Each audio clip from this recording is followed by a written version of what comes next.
జయ గురుదత్త శ్రీ గురుదత్త. మారుతి అనుగ్రహం ప్రారంభ 28వ తారీఖు మార్చి నెల 2025. ఈరోజు శుక్రవారం, చతుర్దశి, పూర్వభాద్ర నక్షత్రం. ఇవాళ నేను ఒక దీపాన్ని చెప్తాను.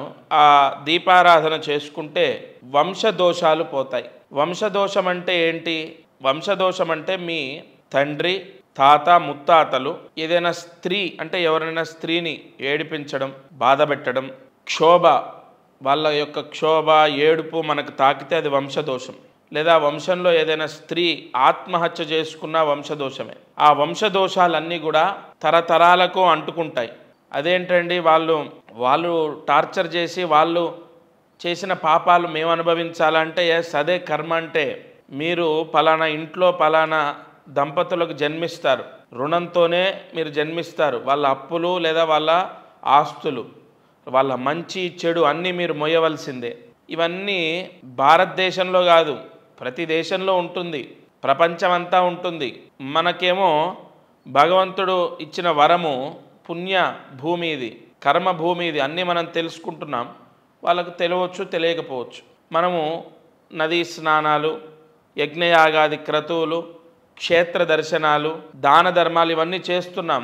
కాబట్టి మన కర్మని మనం ఇక్కడ ఖచ్చితంగా విముక్తి చేసుకుంటున్నాం. అదొక అదృష్టం మనకు. ఇతర దేశాల వాళ్ళు చేయొచ్చు, చేయకపోవచ్చు. కొన్ని మంచి పనులు చేయడం ద్వారా కూడా కొన్ని కర్మలు పోతాయి. ఇప్పుడు వాళ్ళకి తెలియకుండానే ఎవరికో ఫుడ్ డొనేట్ చేస్తారు, వస్త్రాలు డొనేట్ చేస్తారు. ఆ రోజు ఏదో అమావాస్య, అశ్విని నక్షత్రం, తెలియకొకళ్ళకి ఏదో వస్త్రం కొనిపించాడు వాళ్ళ ఫ్రెండ్కి, అది కూడా దానమే. అలా కూడా కర్మ పోతుంది. కాబట్టి ఇవన్నీ మాట్లాడుకుంటే చాలా పెద్ద స్టోరీ ఇదంతా. ఓవరాల్గా మనం అదృష్టవంతులం. ఇతర దేశాల వాళ్ళకన్నా భారతదేశీయులు అదృష్టవంతులు. ఎందుకంటే ఈ భూమి పైన సాక్షాత్తు భగవంతుడు ప్రత్యక్షమై మానవ రూపాన్ని దాల్చాడు.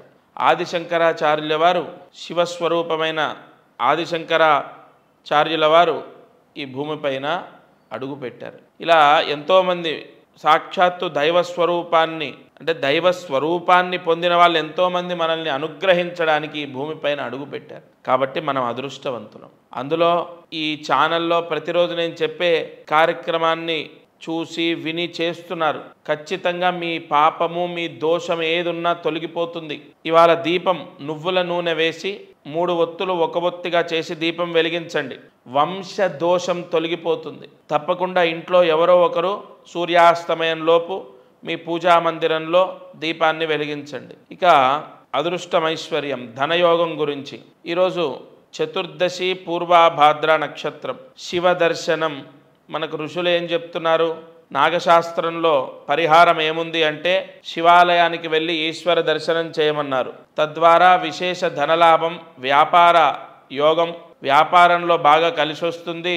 పక్కన ఎదురుగా ఉన్నటువంటి వాళ్ళ ఏడుపు దృష్టి తొలగిపోతుంది, ధన లాభము కలుగుతుంది అని క్లియర్గా రాసుంది. కావున ఈరోజు రాత్రిలోపు అంటే దేవాలయం మూసివేసేలోపు శివాలయానికి వెళ్ళి ఈశ్వర దర్శనం చేసుకోవాలి. అదే పరిహారం. ఇక మంత్రం, ఈరోజు శుక్రవారం, తిథి చతుర్దశి. ఈరోజు ఇచ్చే మంత్రాన్ని జపించడం ద్వారా సంతాన యోగాన్ని పొందుతారు. అమావాస్య ముందు వచ్చేటటువంటి చతుర్దశి రోజు శుక్రవారం కలిసి వస్తే సంతాన ప్రాప్తి. ఈ మంత్రాన్ని చదివితే జాగ్రత్తగా మంత్రాన్ని రాసుకోండి. ఓం ద్రాం శరవణ భవాయ నమః. ఓం ద్రాం శరవణ భవాయ నమః. ఓం ద్రాం శరవణ భవాయ నమః. ఈ మంత్రాన్ని 8 సార్లు రాసి 108 మార్లు జపించండి. సంతాన యోగాన్ని పొందుతారు. సంతానం లేనటువంటి వాళ్లకు లేదా ద్వితీయ సంతానము లేనటువంటి వాళ్లకు ఈ రోజున్న ముహూర్తంలో ఈ మంత్ర జపము 108 సార్లు చేయడం ద్వారా ఆ అధిష్టాన దైవము యొక్క అనుగ్రహంతో సంతానాన్ని పొందుతారు. అది వైద్యం ద్వారా అవ్వచ్చు, న్యాచురల్గా అవ్వచ్చు, ఏ విధంగానైనా సంతానము నిలబడడం, సంతానం కలగటం అది భగవత్ అనుగ్రహం. తప్పకుండా ఈ పరిహారం చేసుకోండి. ఇది ఇవాల్టి మారుతి అనుగ్రహం కార్యక్రమం. దత్తార్పణమస్తు.